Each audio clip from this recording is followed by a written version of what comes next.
Dios y leyes viejas. Ese es el lema del Partido Nacionalista Vasco.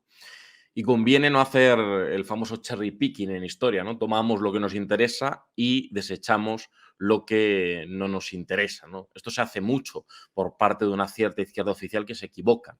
Y si hay que analizar los 7 magníficos de AP y el origen del Partido Popular en ministros franquistas, y si hay que analizar el pasado de la derecha española, muy cercana al reaccionarismo, a posiciones abiertamente reaccionarias, tradicionalistas, indudablemente nacionalcatólicas, lo estamos viendo ahora aflorar de nuevo con Vox. ¿Por qué no hacer el mismo análisis o por lo menos la misma perspectiva histórica para saber lo que fue el PNV y tal vez sigue siendo también hoy, ¿no? Porque quien tuvo, retuvo. El Partido Nacionalista Vasco está fundado por Sabino Arana, como es bien conocido.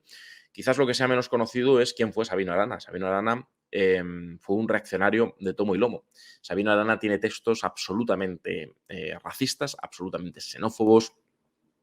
Sabino Arana es una persona que es de todo menos un representante de un pensamiento internacionalista, igualitario, emancipador. Sabino Arana es un absoluto reaccionario, hablaba de la inconveniencia de matrimonios mixtos entre euskaldunes de pura cepa y maquetos. Sabino Arana fue un racista y el Partido Nacionalista Vasco también tiene una dimensión muy oscura en su historia. Simplemente recordaré los pactos de Santoña, que bastante hablan sobre el compromiso antifascista que se nos ha querido vender del PNV en esa reescritura falsa de la guerra civil, de esa guerra civil que inicia con un golpe de Estado del ejército traidor a la República Española, ¿no?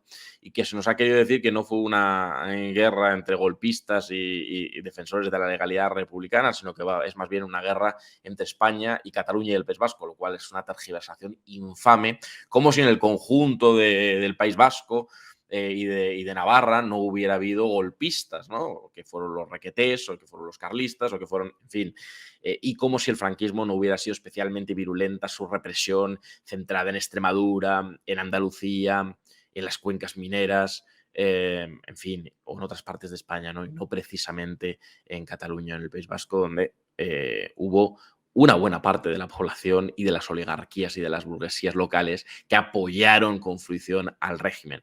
El Partido Nacionalista Vasco pactó con el fascismo italiano en Santoña, traicionó a la Segunda República. El Partido Nacionalista Vasco tiene un origen ultrarreaccionario y el Partido Nacionalista Vasco, como buen partido atrápalo todo, ha ido adquiriendo un carácter distinto con el tiempo, al menos formalmente, para ganar elecciones y para ser un partido hegemónico. Y hoy es un partido hegemónico en el País Vasco, aunque por primera vez realmente yo creo que siente la amenaza real de Bildu, que puede ganarle y superarle en las próximas elecciones autonómicas vascas. El Partido Nacionalista Vasco a veces juega a ser democristiano, otras veces dice ser de centro, incluso de centro izquierda. Es una verdadera osadía decir tal cosa, pero tiene esa capacidad para ocupar los espacios y para ser un partido hegemónico. Pero no nos engañemos, es el partido, se dice, de la burguesía. Bueno, es el partido, por ejemplo, de la patronal vasca. Es el partido que cuando tiene que hacer política social la hace, siempre y cuando la rúbrica sea suya y el rédito sea suyo, pero si tiene que bloquear políticas de vivienda o si tiene que exigir la transferencia del impuesto a las grandes fortunas para no aplicarlo, lo hace. Absolutamente. Es el partido que si tiene que pactar con otros partidos como el Partido Popular o con el Partido Socialista para bajar el impuesto de sociedades o para hacer algún tipo de política de dumping fiscal de acuerdo con el concierto económico que defienden indudablemente como buen partido foralista para bloquear la redistribución con el resto del Estado, pues no tiene absolutamente ningún problema para implementar ese tipo de políticas. Es un partido que si tiene que pactar con el propio Bildu la titularidad privada de toda la red concertada de Castolas, de escuelas, pues lo defiende a ultranza y se olvida completamente de cualquier política de carácter igualitario, social, porque eso es el PNV, es un partido de la patronal, es un partido de la burguesía, es un partido con elementos reaccionarios, pero es un partido también que ocupa espacios y que es capaz de jugar a la doble cara sempiterna del PNV, que es hacer una cosa en el País Vasco, ser el guardián de las esencias nacionalistas y ponerlo lo identitario por encima de cualquier otra consideración, y en Madrid jugar a la gobernabilidad, que ha sido siempre una gobernabilidad que ha cobrado una tarifa muy onerosa, siempre a su favor, porque el PNV siempre pacta a su favor y nunca da un voto si no es a cambio de obtener algo, de obtener muchas cosas. Y el Partido Nacionalista Vasco también es el partido que recogía réditos políticos y lo recogió durante mucho tiempo con esa política ambivalente respecto al terrorismo, que sí que condenaba, que sí que no amparaba, pero al mismo tiempo obtenía réditos políticos de una presión de esa parte cerril y criminal del nacionalismo vasco, cuyos fundamentos excluyentes están en su origen, porque el PNV, de la mano de la Iglesia Católica, de la mano de esa mutación del carlismo, es el partido político que plantea esa mezcla perfecta entre racismo, xenofobia, reacción, visión dogmática tradicionalista del catolicismo, y del cual surge, de cuyo seno surge ese grupo terrorista, ¿no?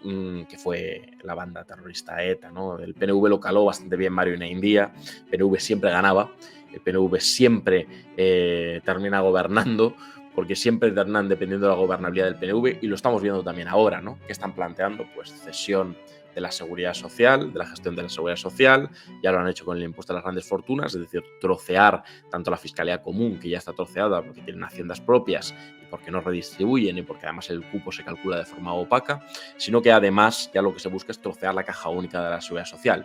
El PNV siempre subordinará cualquier agenda social, indudablemente, a su beneficio propio, y no va a pensar nunca en la redistribución con Burgos, más bien hace dumping fiscal respecto a Burgos, e indudablemente le importa muy poquito la justicia social del conjunto del Estado. Lo que le importa son sus intereses propios. Eso es el Partido Nacionalista Vasco en el presente, y eso ha sido siempre.